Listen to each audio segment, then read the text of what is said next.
इस कहानी की शुरुआत होती है और हमें एक फैमिली को दिखाया जाता है जिसमें वो अपने बेटे बैन का बर्थडे सेलिब्रेट करने के लिए समंदर के बीच में आए होते हैं। ये कैरेबियन सी था। यहाँ पर सब कुछ एकदम नॉर्मल चल रहा था। बेन की मॉम समंदर में स्विमिंग करने के लिए जंप कर देती है, जबकि बेन और उसके फादर फिशिंग करने में बिजी थे। लेकिन तभी अचानक से बेन की मॉम जूलियन को समुंदर में ऐसा फील हुआ जैसे कोई बड़ी सी चीज उसके आसपास चक्कर लगा रही हो। जब वो इस बारे में देखती है तो सब कुछ एकदम नॉर्मल होता है, लेकिन तभी अचानक से कोई उसे समंदर के नीचे खींच लेता है और साथ ही इनके बोट पर जो इंस्ट्रूमेंट थे वो भी कुछ अनयूजुअल सा बिहेव करने लगते हैं। बेन और टॉम इस चीज पर ध्यान नहीं दे पा रहे थे क्योंकि वो फिशिंग करने में बिजी थे। वहीं डूबती हुई जूलियन अपने आप को बचाने के साथ साथ टॉम को भी बहुत सारी आवाजें लगाती हैं, लेकिन उस पर किसी का भी ध्यान नहीं जाता। और यहाँ पर जूलियन को फील होता है कि समुंदर का पानी पीछे की तरफ जा रहा है और साथ ही वो खुद भी, अब टॉम भी इस चीज को नोटिस कर लेता है। वो जूलियन को देख लेता है और इसीलिए टॉम उसे बचाने के लिए पानी में जंप कर देता है। तो वहीं वैन बोट का इंजन स्टार्ट करके उन्हें उनके पास ले जाता है। अब टॉम जूलियन को डूबने से बचा लेता है और इसके बाद बेन और केसी उन दोनों को बोट के ऊपर खींच लेते हैं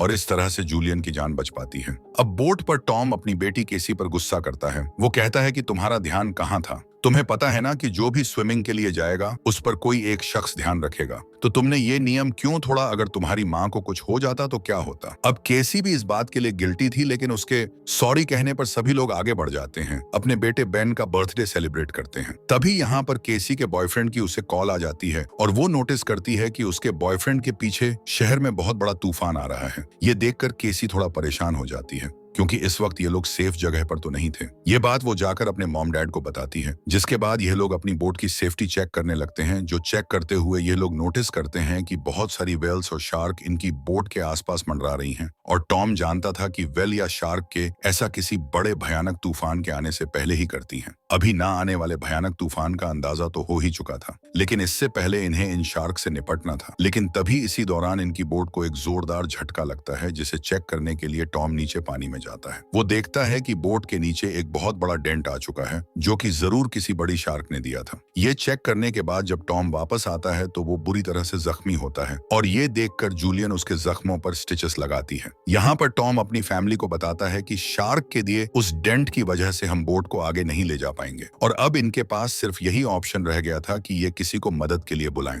लेकिन सिग्नल भी नहीं थे, इनकी बोट का कम्युनिकेशन कोई भी सिग्नल पिक नहीं कर रहा था। अब इस मुश्किल वक्त में टॉम अपने खाने पीने का सामान चेक करता है। उनके पास सिर्फ 4 दिन तक पीने का पानी था और कुछ भी नहीं, लेकिन तसल्ली उन्हें इस बात की थी कि ये लोग एक शिपिंग रूट पे थे और यहाँ से कोई ना कोई शिप इन्हें गुजरते हुए देख लेगा। अब इनकी इन्हीं बातों के दौरान इन्हें बाहर से एक जोरदार आवाज सुनाई देती है। जब इन्होंने बाहर जाकर देखा तो एक बड़ा सा मेट्राइड इन्हीं की तरफ आ रहा था। वो इनकी शिप से टकरा सकता था और उससे बचने के लिए टॉम जल्दी से अपनी बोट का इंजन स्टार्ट करता है। लेकिन वो जानता था कि अगर उसने ऐसा किया तो उसकी बोट बर्बाद हो जाएगी और ऐसा ही होता है। इनकी बोट का इंजन बर्बाद हो गया और दूसरा मेट्रोइड भी इनकी तरफ बढ़ने लगा। अब अपने आप को बचाने के लिए यह लोग कुछ और कर नहीं सकते थे, इसलिए ये बोट के निचले हिस्से में जाकर लाइफ जैकेट पहन लेते हैं। बाद इसके इन लोगों को एक जोरदार आवाज सुनाई दी और ये सभी बेहोश हो जाते हैं। जब इन्हें होश आया तो ये लोग पाते हैं कि ये लोग जिंदा थे। हालांकि इन्हें चोटें जरूर आई थी, लेकिन हैरानी की बात यह थी कि अब इनकी बोट के अंदर एक बहुत बड़ा छेद हो चुका था, लेकिन उससे पानी अंदर नहीं आ रहा था। अब जब यह पूरा परिवार अपनी बोट से बाहर आकर देखता है तो यह नजारा देखकर हैरान रह जाते हैं। इनकी बोट के आसपास जमीन पर मछलियां पड़ी थीं और इनकी बोट एक पथरीले पहाड़ जैसे इलाके में थी। जैसे ही लोग किसी दूसरे ग्रह पर आ गए हों, यह जगह पूरी तरह से बदल चुकी थी। जहां कल रात तक पानी था, वो जगह अब ऊंचे ऊंचे पहाड़ों और गड्ढों की तरह दिख रही थी। अब टॉम जल्दी से अपना कंपास निकालता है और डायरेक्शन देखने लगता है और वो समझ जाता है कि जरूर जमीन के साथ कुछ गड़बड़ हुई है। जमीन के पोल चेंज हो गए हैं। नॉर्थ पोल की जगह साउथ पोल आ गया था, जबकि साउथ पोल की जगह नॉर्थ चला गया था। जहां पर पहले लोग बसते थे जमीन थी, समंदर का सारा पानी वहां पर चला गया था और अब समंदर की जगह जमीन बन चुकी थी। और इस चीज का पता लगने के बाद यह सब लोग हैरान रह गए। एक और भयानक बात टॉम ने इन्हें यह बताई कि इस सब के बीच जो इंसान जिंदा जमीन पर थे वो सब मारे गए होंगे। अब केसी इस बात से बहुत ज्यादा डर जाती है। वो अपने आप को केविन में बंद कर लेती है। खैर, अब जूलियन यहाँ पर अपने बचे कुचे खाने को इकट्ठा करने लगती है और टॉम सारे बर्थडे के बैलून हवा में उड़ाता है ताकि अगर कोई जिंदा हो तो उन्हें देख ले। इसके बाद टॉम रेडियो के जरिए किसी से कांटेक्ट करने की कोशिश करता है। उम्मीद तो उसे यह थी कि सामने से कोई रिस्पांस नहीं आएगा, लेकिन हैरानी की बात थी कि उसे रिस्पांस मिलता है। यह रिस्पांस उसे एक कैप्टन ने दिया था, समंदर के शिफ्ट होने की कहानी जानता था, क्योंकि वो भी टॉम की फैमिली की तरह अपनी सबमरीन में था। कैप्टन टॉम को बताते हैं कि अर्थ के जो पोल चेंज हुए हैं वह तकरीबन 1 हफ्ते में फिर से अपनी जगह वापस आ जाएंगे, यानी कि 1 हफ्ते बाद समंदर वापस अपनी जगह पर आएगा और उस वक्त इसकी लहरें बहुत खतरनाक होंगी। इसलिए कैप्टन टॉम से कहता है कि तुम कोई ऊंची सी जगह देखो और वहां पर चले जाओ, क्योंकि वहां पर तुम्हारे बचने के चांसेस ज्यादा होंगे। यह बात सुनते ही जूलियन फौरन अपने बच्चों से पैकिंग करने के लिए कहती है। टॉम कैप्टन से बोलता है कि आपकी सबमरीन के अंदर भी बचने के चांसेस ज्यादा हैं, तो क्या आप मेरे बच्चों को रख लेंगे? कैप्टन कहता है कि जरूर भाई, मैं ऐसा करना तो चाहता हूं लेकिन मैं कर नहीं सकता, क्योंकि मेरी सबमरीन के अंदर मेरा एक साथी मारा गया है और यहाँ पर सिर्फ 2 लोगों की ही जगह है। मैं एक आदमी तो रख सकता हूं लेकिन फिर भी एक बाहर ही रहेगा। अब यहाँ पर टॉम कैप्टन से रिक्वेस्ट करता है कि प्लीज आप मेरे दोनों बच्चों को किसी तरह से रख लें, इसके बदले में आप जो कहेंगे मैं आपके लिए करूंगा। और अब इसीलिए कैप्टन उसकी बात मान लेता है। इसके बाद टॉम उस सबमरीन की लोकेशन का अंदाजा लगाता है और वह अपनी वाइफ को बताता है कि हम सिर्फ 2 दिन में वहां तक पहुंच जाएंगे, यानी कि समंदर का पानी वापस आने से पहले हम अपने बच्चों को सही सलामत वहां तक पहुंचा सकते हैं और इस तरह से हमारे दोनों बच्चों की जान बच सकती है। अब अगली सुबह यह पूरी फैमिली अपने सफर के लिए तभी टॉम देखता है कि दूर से एक अजीब सा आदमी अपने डॉग के साथ इस तरफ ही चला आ रहा है। टॉम देखता है कि वह आदमी जख्मी था, इसीलिए उसने उसकी मदद करनी चाहिए। वो उसे पानी भी देता है। उस आदमी ने टॉम का पानी पीने के बाद उसका शुक्रिया कहने के बदले उस पर ही अटैक कर दिया और यह चीज दूर खड़ी जूलिया भी देख लेती है। वो आदमी अपने पास में पड़े हुए चाकू से टॉम पर हमला करके उसकी जान ले लेता है। अब अपने हस्बैंड को तो वो नहीं बचा पाई, लेकिन जल्दी से वह बोट के अंदर जाती है और केविन में अपने दोनों बच्चों को लॉक कर देती है। इसके बाद वह केसी को एक फ्लेयर गन देती है और कहती है कि इसका यूज तभी करना जब बहुत ज्यादा जरूरत हो। अब ये बात कर ही रहे थे कि वह आदमी इनकी बोट तक भी पहुंच जाता है और उससे बचने के लिए जूलियन वशरूम के अंदर चली जाती है और यहाँ आकर वह अपने जख्मों को सीना शुरू कर देती है। अब यहाँ पर वो किलर इनकी बोट पर छानबीन करना शुरू कर देता है और जैसे ही उसे यहाँ खाना मिलता है वह खाना शुरू कर देता है, जिससे लग रहा था वह पिछले कई दिन से भूखा है।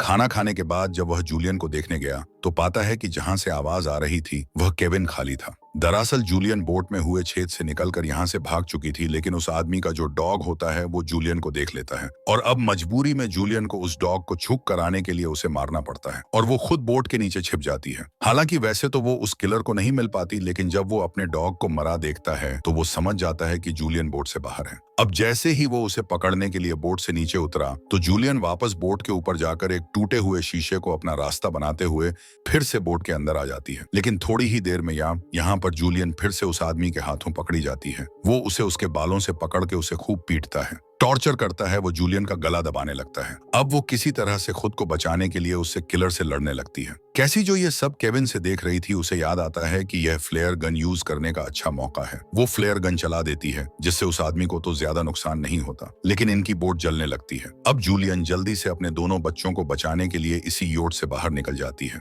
अब बोट से निकलते वक्त वो किलर एक बार फिर से जूलियन पर हमला करता है, लेकिन इस बार जूलियन उसे लात मारते हुए पीछे गिरा देती है। खैर, बाहर जाने के बाद कैसी और बेन अपने फादर की डेड बॉडी को देखकर रोने लगते हैं। उन्होंने इस सब की बिल्कुल उम्मीद नहीं की थी जो उनके साथ हो गया था। बेन अपने आप को दोषी मानता है कि ना मैं वो कलरफुल बलून ऊपर छोड़ता और ना यह आदमी उन्हें देखकर यहाँ आता। अब यहाँ पर जूलियन भी अपने हस्बैंड से लिपट कर रो ही रही थी कि तभी वो देखती है कि वह किलर उनकी जलती हुई बोट से बाहर निकल आया था और अब इसीलिए उनके लिए यहाँ पर रुकना सेफ नहीं था। इसलिए वो अपने दोनों बच्चों को लेकर यहाँ से भागती है। भागते भागते ये लोग काफी थक चुके थे, इसलिए ये एक पहाड़ी के पीछे आराम करने के लिए रुकते हैं, क्योंकि इन्हें लग रहा था कि शायद उस किलर ने यहाँ इनका पीछे छोड़ दिया होगा। और बेन यहाँ पर भी रो ही रहा था। कैसी उसे हौसला देते हुए पीने के लिए साफ पानी देती है, लेकिन बैन पानी पीने से भी इनकार कर देता है। अभी ये सब बातें ही कर रहे थे कि जूलियन ने देखा कि वो किलर अभी भी इनके पीछे ही है। अब इसलिए ये तीनों जल्दी से किलर से बचने के लिए यहाँ से भागना शुरू कर देते हैं।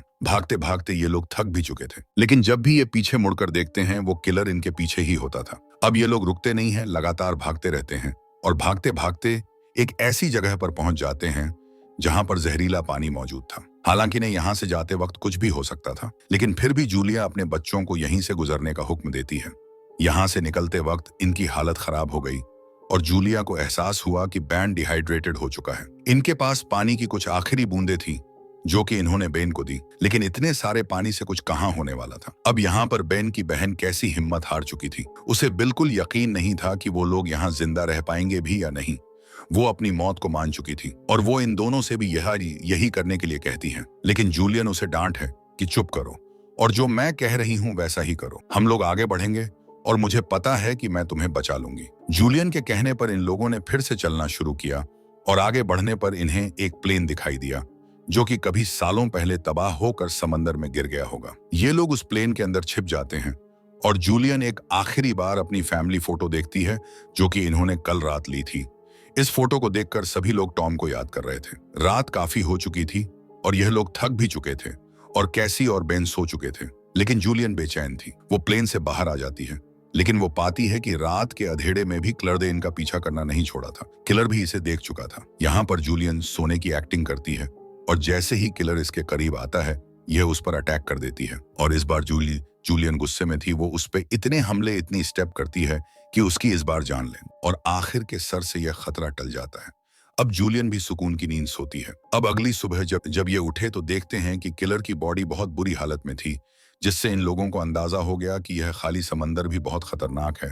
खैर अब इन्हें वहां तक पहुंचना था जहां पर वो कैप्टन की सबमरीन थी। अब जहां पर जूलियन अपना मैप देख रही थी वहां से आगे जाने के लिए बहन को बहुत ज्यादा प्यास लगी हुई थी। आकर पासी के तालाब से पानी पीने लगता है। हालांकि जूलियन ने उसे यहाँ से पानी पीने से मना किया था क्योंकि यह तालाब जहरीला था, लेकिन बहन इतना प्यासा था कि उसने जूलियन की एक बात ना सुनी और जूलियन को उसका सर पकड़कर पानी से बाहर निकालना पड़ा। अब पानी पीने की वजह से बेन बीमार हो चुका था, इसलिए जूलियन और कैसी वहां पर एक शेल्टर बनाते हैं जहां पर इन लोगों ने अभी कुछ ही देर आराम किया था कि तभी जूलियन को यहाँ पर कुछ अजीबोगरीब आवाजें आने लगी। बाहर जाकर जब उसने देखा तो बहुत सारे केकड़े इन्हीं की तरफ बढ़ रहे थे, जिनसे बचने के लिए इन्होंने भागना शुरू किया और दूर इन्हें एक बहुत बड़ी शिप नजर आई। ये एक कार्गो शिप थी जिसके अंदर बहुत सारे कंटेनर्स भी थे। इन कंटेनर में ही बहुत सारे लोग ने पनाह ली हुई थी। इन तीनों को देखते ही वो सभी लोग एक कंटेनर में जाकर खुद को अंदर लॉक कर लेते हैं और जूलियन कंटेनर के पास जाकर गिड़गिड़ा लगती है। वो दरवाजा खोलने की भीख मांगती है। केकड़ की एक बड़ी भयानक सेना इनके पीछे थी। अब उनसे बचने के लिए जूलियन और उसके दोनों बच्चे कंटेनर के ऊपर चढ़ गए। अब जूलियन जैसे ही ऊपर चढ़ती है क्रेब उसे काट लेता है, लेकिन वो किसी तरह से उसे हटाकर ऊपर चढ़ जाती है। अब केसी अपने जख्म को अपने स्कार्फ से बांध लेती है, जिसके बाद वो बेहोश हो जाती है। जिसके बाद केसी और बेन देखते हैं कि वो क्रैब्स उस कंटेनर को काटते हुए उसके अंदर चले गए और उसके अंदर मौजूद उन लोगों पर इन केकड़ ने हमला कर दिया। अब वो लोग अपने पास मौजूद हथियारों से इन केकड़ को मारने की कोशिश तो करते हैं, लेकिन केकड़ की तादाद ज्यादा थी, ये लोग उनके सामने नहीं टिक पाते। खैर अब अगली सुबह जूलियन को होश आया। उसने पाया कि उसके दोनों बच्चे यहाँ नहीं हैं। वो बुरी तरह से डर गई क्योंकि ये इतनी खतरनाक और बीहड़ जगह थी कि यहाँ कोई भी आसानी से मर सकता था। अब जूलियन उन्हें खोने के डर से रोने लगती है, लेकिन तभी दूर से उसे केसी और बेन आते हुए दिखाई दिए, जो कि दरअसल खाने और हथियारों की तलाश में गए थे। खैर अब यहाँ पर वो केकड़े भी नहीं थे क्योंकि वो आगे जा चुके थे। अब ये देखकर जूलियन की जान में जान आती है। अब जूलियन अपने केकड़े के काटे जख्म को ठीक करती है, जबकि बेन अपने इकट्ठा किए हुए वेपन्स को सेट करता है। खैर अब इसके बाद जूलियन उस कैप्टन से कांटेक्ट करती है, जिस पर वो बताता है कि मेरे ऊपर भी सी क्रीचर्स ने अटैक कर दिया है और अब मैं बहुत ज्यादा जख्मी हूं, मैं तुम्हारी मदद नहीं कर सकता। और साथ ही वो जूलियन को यह भी बताता है कि अब समंदर का पानी वापस फिर से अपनी जगह पर आने वाला है और इसीलिए तो ये समुद्री क्रिएचर फिर से यहाँ वापस आ गए हैं। वहीं अब इन लोगों को यह भी नहीं पता था कि उस सबमरीन तक जाने के लिए इन्हें कौन सी डायरेक्शन में जाना है, क्योंकि सारी भागदौड़ में इनका मैप भी कहीं गिर गया था। इसलिए कैप्टन अपनी फ्लेयर गन से हवा में फायर करता है और बैन उसे देख लेता है। ये लोग अब तेजी से सबमरीन की तरफ बढ़ने लगते हैं, लेकिन अब इन्हें वहां तक पहुंचना नामुमकिन लगने लगा, क्योंकि वहां पहुंचने तक इन्हें एक टॉक्सिक वेस्ट से गुजरना पड़ता, जहां से गुजरते हुए ही ये लोग बीमार हो सकते थे, इनकी जान जा सकती थी। अब के किसी को भी अपनी मां पर शक होने लगा था कि वो इन्हें बचा लेगी, इसलिए कसी अपनी मां से बहस करने लगती है और जूलियन अपने बच्चों को डांट है और कहती है कि चलो आगे बढ़ो। और वहां से आगे बढ़ते हुए इनकी किस्मत एक बार और धोखा देती है।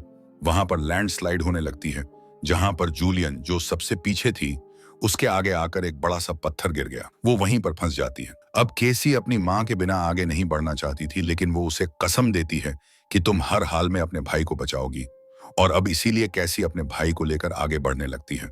जब ये लोग सबमरीन तक पहुंचते हैं तो इन्हें वहां पर कोई भी नहीं मिलता। ये जोर जोर से सबमरीन का दरवाजा खटखटाने लगते हैं, लेकिन तभी पीछे से एक कैप्टन आता है जो कि बुरी तरह से जख्मी था। कैप्टन इन्हें बताता है कि देखो अब मेरे बचने के चांसेस ज्यादा नहीं हैं और सबमरीन में 3 लोग बैठ सकते हैं। यह बात सुनकर कैसी जल्दी से वापस पीछे मुड़ी। वहीं जूलियन की तरफ फिर से उनके कड़ों का सैलाब आने लगता है, जहां पर वो अपनी गन से उन सबको शूट करने लगती है, लेकिन कुछ ही देर में उसकी बुलेट्स खत्म हो जाती हैं। अब इससे पहले कोई क्रेव आकर उस पर हमला करता, कैसी ऊपर से उसे हाथ देती है और आखिर उसकी मदद से जूलियन यहाँ से बाहर निकलने में कामयाब हो जाती है और यह लोग जल्दी से भागते हुए सबमरीन तक आ जाते हैं। अब ये लोग बिना ज्यादा वक्त गवाए सबमरीन के अंदर बैठ जाते हैं और उन भयानक केकड़ का सैलाब भी इनके पीछे था। और तभी एक बड़ी सी भयानक समुद्री लहर इन्हें अपनी तरफ आती हुई दिखाई देती है। वो कई 100 फीट ऊंची थी, दिखने में भयानक लग रही थी। वो जोरदार तरीके से इनकी सबमरीन से आकर टकराती है, जिससे ये लोग बेहोश हो जाते हैं। जूलियन को जब होश आया तो हैरानी की बात थी कि उनकी सबमरीन पानी में नहीं थी, बल्कि समंदर की वो बड़ी हर इनकी सबमरीन को बहाकर एक शहर में ले आई थी जो कि तबाह हो चुका था, जिसे देखकर साफ समझ आ रहा था कि जमीन से इंसानों का सफाया हो चुका है। और बस यही सीन दिखाते हुए ये कहानी यहाँ खत्म हो जाती है। दोस्तों, अगर आपको ये वीडियो अच्छी लगी हो तो वीडियो को लाइक और चैनल को सब्सक्राइब भी कर लें। मिलते हैं ऐसी ही अगली शानदार वीडियो में।